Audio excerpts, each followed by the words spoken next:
Chennai Silks. நம்மோடு மூத்த பத்திரிகையாளர் சிவா பரமேஸ்வரன் தற்போது இணைந்திருக்கிறார். சார், விழாக்கள் விளம்பரங்களில் காட்டுற ஆர்வத்தை அக்கறையை அரசு நிர்வாகத்தில் காட்டலை அப்படிங்கிற குற்றச்சாட்டை எதிர்க்கட்சிகள் வைக்கிறாங்க. அப்போ நிர்வாகத்திறனை முற்றிலுமாக இழந்த ஒரு அரசாக இது இருக்கா, இல்லது இது ஒரு மிகையான குற்றச்சாட்டு விமர்சனமா? ரெண்டு பகுதியா பார்க்கணும் மகேஷ். பகுதி ஒன்று, அதாவது விழாக்கள் மற்றும் இதர விஷயங்களில் அரசு காட்டுகின்ற அக்கறையை நிர்வாகத்தில் காட்டவில்லை என்பது உண்மை. அதுல மாற்று கருத்து இருக்க முடியாது.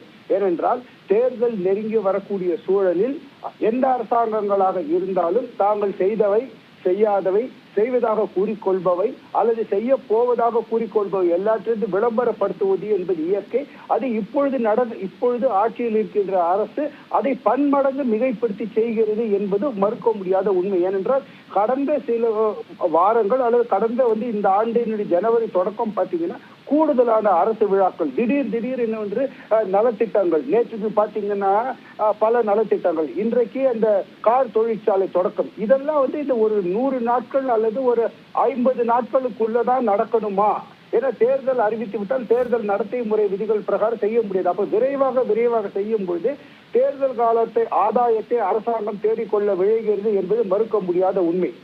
இரண்டாவது இப்படியான விளம்பரங்கள் மற்றும் இதர விஷயங்கள் அரசாங்கம் கவனம் செலுத்துகின்ற காரணத்தினால் நிர்வாகம் முற்றாக முடங்கி விட்டதா என்பென்றால் முற்றாக முடங்கி விட்டது என்று சொல்ல முடியாது.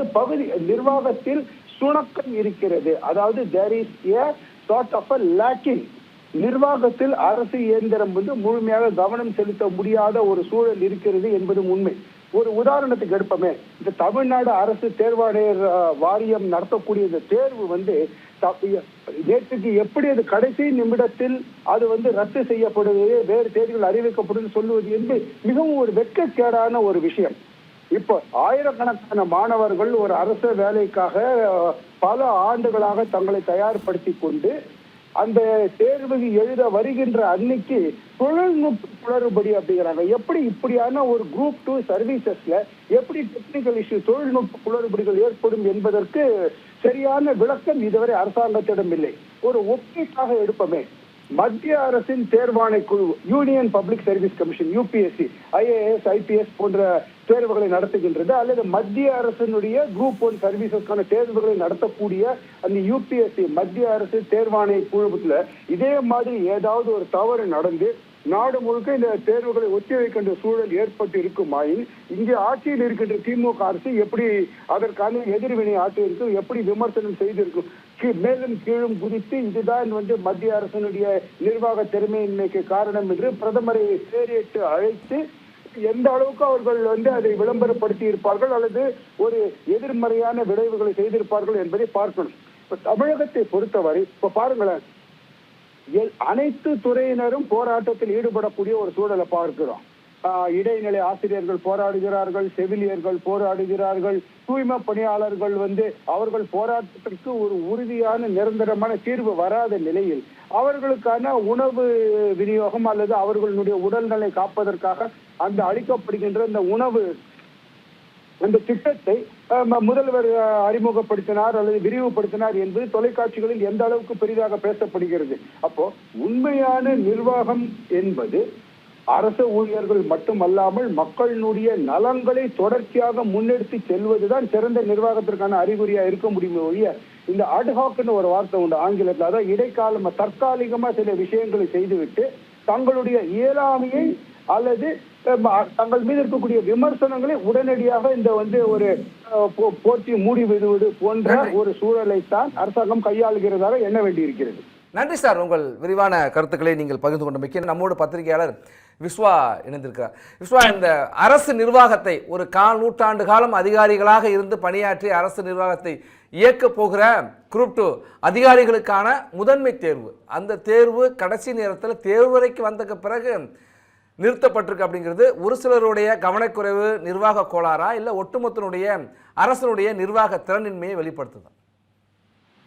இது அரசினுடைய நிர்வாக திறமையின்மையை தான் சொல்லணும், தனிப்பட்ட நபர் எப்படி சொல்ல முடியும்? ஏன்னா இது ஒரு விளையாட்டான ஒரு தேர்வு அல்ல, அது மிக முக்கியமான ஒரு தேர்வு.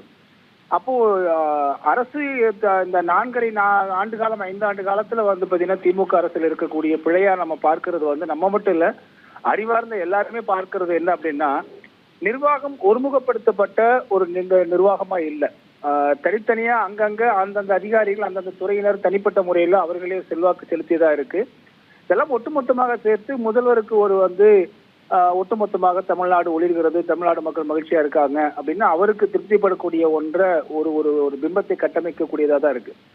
அவர் சொல்வது ஒன்றாக இருக்கிறது, நாட்டு நடப்பு வேறாக இருக்கு. அப்புறம் இறுதியில மக்களுக்கு தேர்தல் நேரத்துல எதையாவது செஞ்சா போது மக்கள் ஏத்துக்குவாங்க அப்படிங்கிற ஒரு மக்கள் பற்றிய அக்கறை இல்லாம நம்ம என்ன செஞ்சாலும் மக்கள் ஏத்துப்பாங்க அப்படிங்கிற ஒரு எண்ணத்துல நடைபெற்றதாக இருக்கிறதுனாலதான் இவ்வளவு குளறுபடிகள் இருந்துட்டு இருக்கு. நிர்வாகம் அப்படின்னா இருந்திருந்தா இன்று போதை மருந்து இவ்வளவு நடமாட்டம் இருக்கு. 16 வயது ஒரு சிறுமி நான் கஞ்சா பிடிச்சேன் அப்படின்னு சொல்லி ஒரு பேட்டியே கொடுக்குறான் அந்த பொண்ணு காவல்துறைக்கு. அப்ப இப்படிப்பட்ட நிலை இருக்கும்போது இல்ல இது இன்டர்நேஷனல் லெவல் மாஃபியா கேங்கு, நம்ம ஒன்றும் செய்ய முடியாதுன்னு சொல்லக்கூடிய அளவுக்கு தான் தமிழ்நாடு அரசு இருக்கு. அப்ப நிர்வாகம் அப்படிங்கிறது 5 ஆண்டு காலத்துல இது ஏன் தடை செய்யல கேட்டா முன்னாடி ஆட்சி காலத்திலேயே வந்துருச்சு, கஞ்சா புழக்கம் வந்துருச்சு அப்படின்னு ஒரு புதிய சப்பக்கட்டு கட்டுறாங்க. அப்ப இந்த 5 ஆண்டு காலத்தில் நீங்க என்ன செஞ்சீங்க?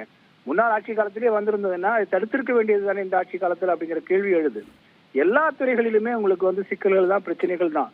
ஆனால் இப்ப இருக்கக்கூடிய அவர்களுக்கு ஊடக பலத்தையும் சமூக ஊடகங்களையும் நிறைய பேருக்கு பணம் கொடுத்து இறக்கி விட்டும் ஒரு பொய்யான தவறான பிம்பத்தை தான் உருவாக்கி இருக்காங்க. மக்களை இதை எதிர்த்து போராட முடியாத சூழ்நிலை இருக்கிற அமைதி காக்குறாங்களே தவிர பிரச்சனையே இல்லைன்னு சொல்லிட முடியாது. அதுதான் உண்மை. அது எனவே இது நிர்வாக சீர்கேடு தான். நன்றி விஸ்வா, உங்கள் கருத்துக்களை பகிர்ந்து கொண்டமைக்கு.